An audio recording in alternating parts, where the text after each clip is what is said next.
लबनान के दारुल-हुकूमत बैरूत में इसराइल का ड्रोन हमला। हमास पॉलिटिकल ब्यूरो के नायब और अल-क़स्साम ब्रिगेड के बानी रुकन सालेह अल-अरोरी 5 साथियों समेत शहीद हो गए। अरब मीडिया के मुताबिक सालेह अल-अरोरी इसराइल की हिट लिस्ट में सर फहरिस्त थे। उनका शुमार तूफ़ान अल-अक्सा कार्रवाई के मनसूबा साजों में किया जाता था। हमास रहनुमा हिज़्बुल्लाह के सरबरा हसन नसरुल्लाह से मुलाकात करने वाले थे। इससे कबल वो ईरान के सुप्रीम लीडर आयतुल्लाह ख़ामनेई समेत आला शख्सियात से मुलाकातें कर चुके थे। सालेह अल-अरोरी की शहादत की इत्तला मिलते ही मगरबी किनारे में बड़ी तादाद में फ़लस्तीनी सड़कों पर निकल आए। इसराइली जहारियत के खिलाफ जदोजहद जारी रखने का आज़म। लबनान के वज़ीर आज़म नजीब मीकाती ने हमले की मजम्मत करते हुए कहा है कि इसराइल गज़ा में नाकामी के बाद लबनान को महाज़ाराई के नए मरहले में ले जाना चाहता है।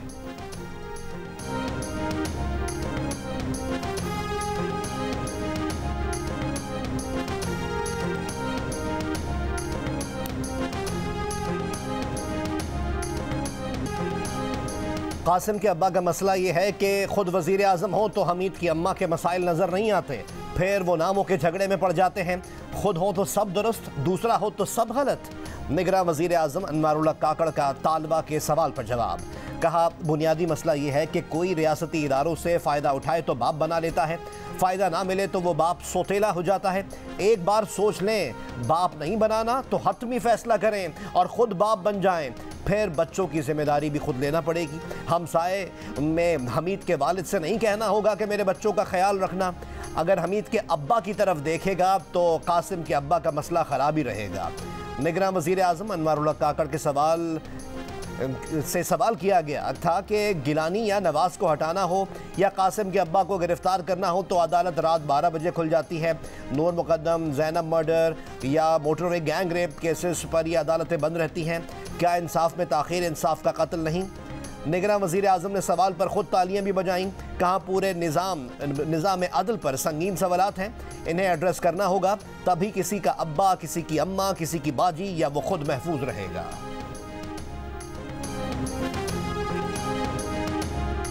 कोई है जो ताहयात नाअहली का हामी हो। सब एक साइड की बातें कर रहे हैं, दूसरी तरफ का नुक्ता नज़र भी सुनना चाहते हैं।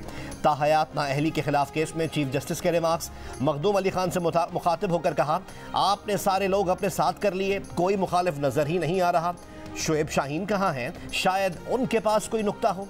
कई बार आवाज़ें लगाने के बाद बड़ी मुश्किल से 3 लोग ताहयात नाअहली के हामी मिले। दौरान समाअत जस्टिस मंसूर ने कहा, आइन में हर सज़ा की मुद्दत है तो नाअहली ताहयात कैसे हो सकती है? कैसे हो सकता है कि सज़ा काटने के बाद भी कोई कभी इंतखाब ना लड़ सके? जस्टिस जमाल मंदुखैल ने सवाल किया, आर्टिकल 62(1)(f) में नाअहली की मुद्दत कहाँ लिखी है? जस्टिस मंसूर ने कहा, सवाल यह है कि क्या ज़ैली आइनी कानून साजी से आइन में रद्दोबदल मुमकिन है? कत्ल और गद्दारी जैसे संगीन जुर्म में कुछ अरसे बाद इलेक्शन लड़ सकते हैं, लेकिन मामूली वजूहात की बुनियाद पर ताहयात नाअहली क्या गैर मुनासिब नहीं लगती? चीफ जस्टिस ने कहा कि उनकी राय में असल आइन और बात की तरमीम में तजाद हो तो असल पर इन्हिसार करना चाहिए। वो मुंतखब नुमाइंदगान की कानून साजी पर इन्हिसार करेंगे, ना कि डिक्टेटर की। अटॉर्नी जनरल इस्तदा की कि अदालत ताहयात नाअहली के फैसले का दोबारा जायज़ा ले। वो विफाक के बनाए गए कानून इलेक्शन एक्ट की तायीद करेंगे।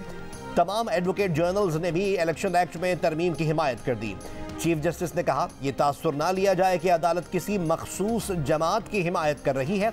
ये एक आइनी मसला है जिसको एक ही बार में हल करने जा रहे हैं। केस की मजीद समाअत 4 जनवरी तक मुलतवी। आर्टिकल 62 में नाअहली की शिक़ें कब शामिल की गई? चीफ जस्टिस काजी फायजीसा का सवाल। जहांगीर तरीन के वकील मखदूम अली खान ने जवाब दिया कि आर्टिकल 62 आईन पाकिस्तान 1973 में सादा था। आर्टिकल 62 में इजाफी शिक़ें सदारती ऑर्डर 1985 में शामिल हुई। इस पर चीफ जस्टिस ने कहा कि यानी जनरल ज़ियाउल हक ने किरदार से मुताल्लिक ये शिक़ें शामिल कराईं। क्या ज़ियाउल हक का अपना किरदार अच्छा था? सितम ज़रीफ़ी है कि आइन के तहफ़्फ़ुज़ की कसम खा कर आने वाले खुद आइन तोड़ दें और फिर ये तरमीम करें। एक मार्शल लॉ एडमिनिस्ट्रेटर कैसे आइन में अहलियत का मयार मुकर्रर कर सकता है? क्या जजेस को घर भेजने वाला और आइन चिकनी करने वाला अच्छे किरदार का हो सकता है? क्या ज़ियाउल हक को सब मुआफ़ है? मखदूम अली खान ने कहा कि ज़िया के बारे में तो फैसला आखिरत में होगा। चीफ जस्टिस ने कहा, नाअहली की मुद्दत का तयन आइन में नहीं, उस खला को अदालतों ने पुर किया। सादिक और अमीन के अल्फाज कोई मुसलमान अपने लिए बोलने का तसव्वुर भी नहीं कर सकता। बड़े बड़े उलमा रोज़े आखिरत के हिसाब से डरते रहे। आर्टिकल 62(1)(f) से मुताल्लिक केस में चीफ जस्टिस के रिमार्क्स। कहा, इलेक्शन लड़ने के लिए जो अहलियत बयान की गई है, अगर इस ज़माने में कायदे आज़म होते वो भी नाअहल हो जाते। इस्लामी तालीमात का अच्छा इल्म रखना भी एक शिक है, पता नहीं कितने लोग ये टेस्ट पास कर सकेंगे। चीफ जस्टिस ने यह भी कहा कि अच्छे किरदार के बारे में वो जज फैसला करेंगे जो खुद इंसान है।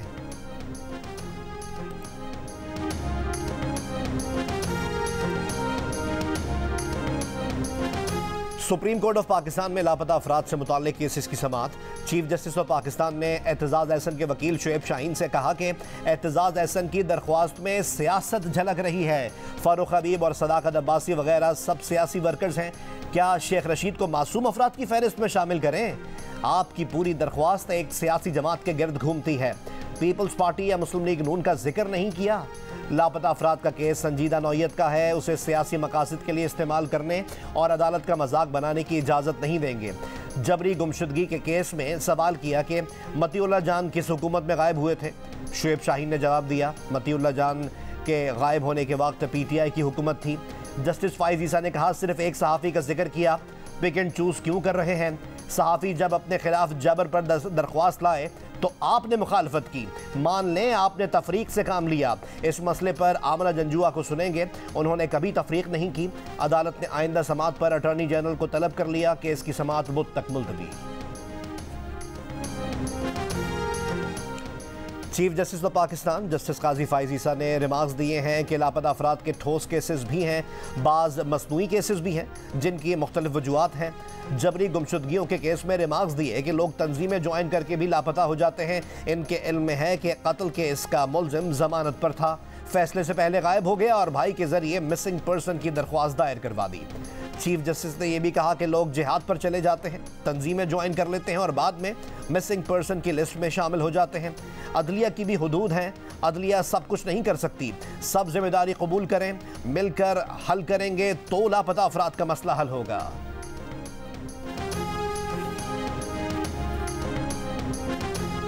इलेक्शन कमीशन ऑफ पाकिस्तान की PTI को बल्ले का निशान वापस देने के फैसले के खिलाफ नजरसानी दरख्वास्त पर पेशावर हाई कोर्ट में आज फिर समाअत होगी। आज PTI वकला पेश ना हुए। अदालत ने वकील इलेक्शन कमीशन को सुनकर फैसला महफूज कर लिया। बाद में तहरीक इंसाफ की जानिब से केस को मुलतवी करने की इस्तदा कर दी गई। आज समाअत के आगाज़ पर वकील इलेक्शन कमीशन ने दलाइल दिए कि पेशावर हाई कोर्ट ने इलेक्शन कमीशन को सुने बगैर हुक्म इम्तना जारी किया। सिंगल बेंच ने जो रिलीफ दिया वो पूरा फैसला है, उसके बाद कुछ नहीं बचा। 26 दिसंबर का ऑर्डर वापस लेने की इस्तदा। वफाक और खैबर पख्तूनख्वा हुकूमत ने केस से अलग करने की इस्तदा कर दी। जो भी कॉमन सिंबल हमें दे हम कंसिडर कर करके ले सकते हैं, चाहे वो बल्ला हो चाहे वो बल्ले के अलावा हो। अगर ये बल्ला फॉर वट एवर रीज़न नहीं भी देते और अदलिया हमें कहती है कि हम आपको और निशान अलाट करते हैं, हम कॉमन सिंबल मांग रहे हैं, हम किसी सूरत बॉयकॉट नहीं करेंगे। वो हम बारहा कह चुके हैं, मौका हम उनको जो है फील्ड हम उनको अकेले खेलने नहीं देंगे। हमारे अभी भी कैंडिडेट है, हाँ अंडर 18-19 टीम के साथ भी लड़ेंगे, लेकिन हम लड़ेंगे। तहरीक इंसाफ के चेयरमैन बैरिस्टर गौहर ने कहा है कि अदलिया अगर पार्टी के इंतखाबी निशान को बहाल नहीं करती तो वो किसी भी निशान पर इलेक्शन लड़ेंगे। इनकी दरख्वास्त है कि आम इंतखाबी निशान दे दें। इनके सारे उम्मीदवार आज़ाद नहीं होने चाहिए। किसी सूरत इलेक्शन का बॉयकॉट नहीं करेंगे। वो अंडर 18 और अंडर 19 टीम के साथ भी लड़ेंगे। मुखालफिन को खुला ग्राउंड नहीं देंगे। इनका कोई मौक़िफ़ नहीं कि इंतखाबात किसी सूरत मुलतवी हो। इनकी पार्टी उस शख्स का रास्ता रोकेगी जो ताहयात नाअहल है। साबिक वज़ीर आज़म नवाज शरीफ के करीबी साथी पाकिस्तान के साबिक वज़ीर ख़जाना और मुशीर ख़ारजा सरताज अजीज़ 94 बरस की उम्र में इंतकाल कर गए। सदर मुमलिकत आरिफ अलवी, निगरां वज़ीर आज़म अनवारुल्लाह काकड़, स्पीकर कौमी असम्बली राजा परवेज़ अशरफ और मुख्तलिफ सियासी रहनुमाओं का इज़हार अफसोस।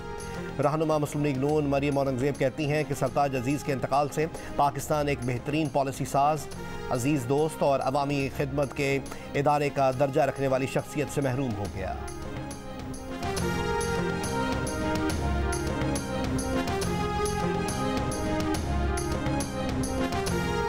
Army chief general Syed Asim Munir ने कहा है कि पाक फौज किसी भी जरहरियत को नाकाम बनाने के लिए पूरी तरह तैयार है। पाक फ़िज़ाइया के ऑपरेशनल बेस पर तकरीब से खिताब करते हुए आर्मी चीफ ने कहा कि पाक फ़िज़ाइया खित्ते में ताकत के तवाज़ुन को यकीनी बनाने में अहम किरदार अदा कर रही है।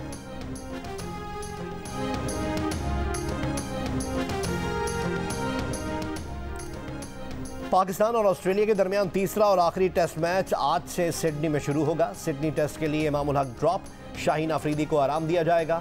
नौजवान साइम अयूब टेस्ट डेब्यू करेंगे। ऑफ स्पिनर साजिद खान तकरीबन 2 साल बाद टेस्ट मैच खेलेंगे। कप्तान शान मसूद ने कहा कि बाबर आजम टीम के अहम खिलाड़ी हैं, इनसे मुताल्लिक बिल्कुल तहफ़्फ़ुज़ात नहीं। हमारे अहम खिलाड़ी 3 साल से तमाम फॉर्मेट की क्रिकेट खेल रहे हैं, जिसकी वजह से आराम नहीं मिला।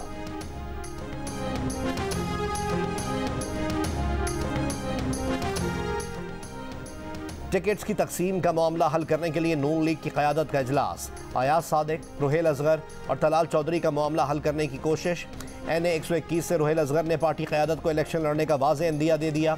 NA 121 की 12 यूनियन काउंसिल्स के चेयरमैन हजरात ने अयाज सादिक की हिमायत कर दी। अयाज सादिक इजलास को बता चुके हैं कि वो ज़िद करना और मनवाना जानते हैं, लेकिन पार्टी डिसिप्लिन के पाबंद हैं। तलाल चौधरी के मुकाबले में नवाब शेर वसैर को टिकट देने के लिए शहबाज शरीफ की राय शामिल। JUIF के अमीर मौलाना फजलुर रहमान ने कहा है कि इदारे एक समत में जाएंगे तो मुल्क चलेगा। नून लीग ने मुल्क को तरक्की दी है, उनसे ताउन करने के लिए तैयार है। डेरा इस्माइल खान में जियो न्यूज़ से गुफ्तगू करते हुए कहा कि अगर वोटों का टर्न आउट कम रहा, सर्दी की वजह से पोलिंग स्टेशन बना ही ना सके, तो ये धांधली की तरफ एक रास्ता खोलने के बराबर होगा। इंतखाबात तभी हो सकते हैं जब सबको यकसा मौक़े हों और सब आज़ादी के साथ मुहिम चला सकें। तहरीक इंसाफ के सेनेटर शहजाद वसीम का सेनेट इजलास में खिताब। कहा, मौलाना फजलुर रहमान के काफ़िले पर दहशतगर्दी का हमला हुआ, 2 सूबों में दहशतगर्दी के वाक़यात हुए हैं। ऐसा माहौल जहां एक तरफ जनाजे उठाए जा रहे हैं और दूसरी तरफ लोग, तो इसको हम आज़ाद इंतखाबात नहीं कह सकते। हमें एक दूसरे को रास्ता देना होगा, बर्दाश्त करना होगा। किसी पार्टी से सीट एडजस्टमेंट नहीं कर रहे, हमें कोई खदशा नहीं, जिससे खदशा है वो घर बैठ जाए। PTI पार्लियामेंटेरियंस के परवेज़ खटक की प्रेस कॉन्फ्रेंस। कहा, कोशिश होगी कि हर हल्के से उम्मीदवार सामने लाए। सुप्रीम कोर्ट ने PK 91 कोहाट में रिटर्निंग ऑफिसर की मअतली का पेशावर हाई कोर्ट का हुक्म कलअदम करार दे दिया। चीफ जस्टिस पाकिस्तान जस्टिस काजी फाइजी सा ने रिमार्क्स दिए कि लगता है कि कुछ हथकंडे इस्तेमाल हो रहे हैं ताकि इंतखाबात ना हो। एक रिटर्निंग ऑफिसर बीमार हुआ, दूसरा लगा दिया गया।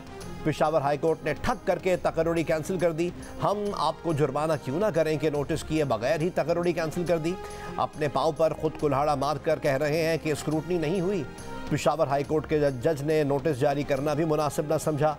सुप्रीम कोर्ट ने पेशावर हाई कोर्ट के फैसले के खिलाफ इलेक्शन कमीशन की अपील मंजूर कर दी। फैसलाबाद धरना कमीशन का इजलास। साबिक DG ISI फैज़ हमीद मंगल को भी कमीशन में पेश नहीं हुए। कमीशन ने पहले भी फैज़ हमीद को बुलाया था मगर वो पेश नहीं हुए थे। कमीशन का फैज़ हमीद से वीडियो लिंक के जरिए बयान लेने की तजवीज़ पर गौर। फैज़ाबाद धरना कमीशन सुप्रीम कोर्ट के हुक्म पर काम कर रहा है।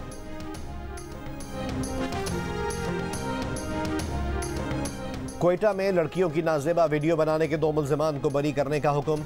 कोयटा के सेशन जज की अदालत ने करार दिया कि इस्तगासा वीडियो स्कैंडल केस में मुकदमे को साबित नहीं कर पाई।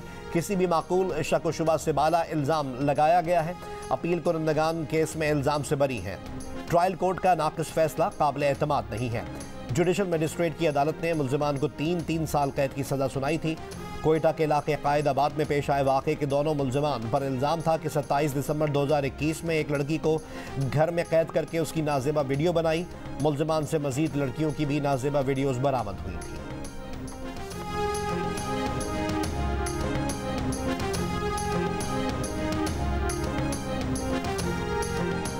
मुल्क में बिजली की गैर एलानी लोड शेडिंग और कम गैस प्रेशर का बहरान जारी। लेस्को का शॉर्टफॉल 1000 मेगावाट से बढ़ गया। बंद पावर प्लांट्स अभी तक नहीं चलाए जा सके। गुड्डू थर्मल पावर प्लांट के स्विच यार्ड में फनी खराबी 48 घंटे बाद भी दूर ना की जा सकी। ज़राए के मुताबिक नया ब्रेकर खरीदने में 15 रोज़ लग सकते हैं। मुख्तलिफ शहरों में कई घंटों की लोड शेडिंग से शहरी परेशान। गुलकार सज्जाद अली ने मोमबत्ती की रोशनी में गज़ल गाकर लोड शेडिंग का मसला उजागर किया। शिमाली वज़ीरिस्तान के इलाके मीर अली के गांव मोस्की में नामालूम अफराद ने पंजाब से ताल्लुक़ रखने वाले 6 हज्जामों को कत्ल कर दिया। पुलिस के मुताबिक तमाम अफराद को फायरिंग करके कत्ल किया गया है। इनकी मीर अली बाजार में हेयर कटिंग की दुकानें थीं। वाक़े की तहकीकात जारी है।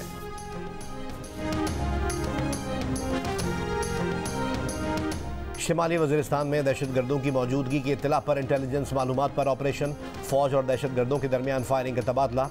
ISPR के मुताबिक फायरिंग से एक खुदकुश बमबार समेत 4 दहशतगर्द हलाक हो गए। दहशतगर्द हाई प्रोफाइल हमले की मंसूबाबंदी कर रहे थे। कब्जे से असलहा, गोला बारूद और धमाका खेज मवाद बरामद हुआ है। ISPR के मुताबिक हलाक दहशतगर्द सिक्योरिटी फोर्सेस के खिलाफ मुतअद्दिद दहशतगर्दाना कार्रवाइयों में सरगर्म रहे।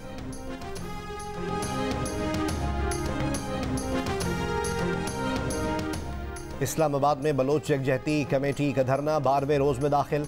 खवातीन, बच्चे और बुजुर्ग मुजाहिरीन कैंप में मौजूद।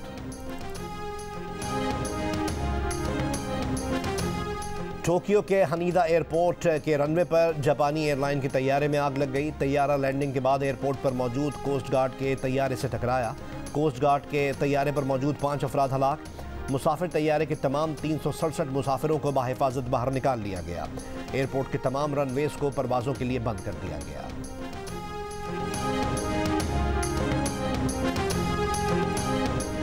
ऑस्ट्रेलिया में पांव की इंजरी का शिकार होने वाले mystery spinner Abrar Ahmed New Zealand के खिलाफ T20 सीरीज से भी बाहर हो गए।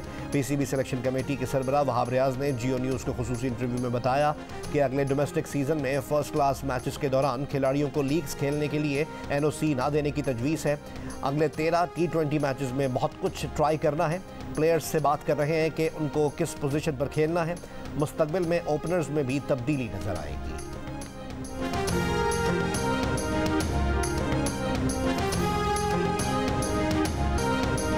और जियो टेलीविजन का 7 स्काई के ताउन से अपने नाजरीन के लिए नए साल का नया तोहफा। हसीन और दिलकश वादियों के संग दिल रिवायात पर फिल्माई गई सनसनी और एक्शन से भरपूर नई ड्रामा सीरियल खई, फैसल कुरैशी और दुर्फिशान सलीम समेत स्टार कास्ट से सजी ड्रामा सीरियल खई का प्रीमियर देखिए 3 जनवरी बुध की रात 8 बजे सिर्फ जियो पर।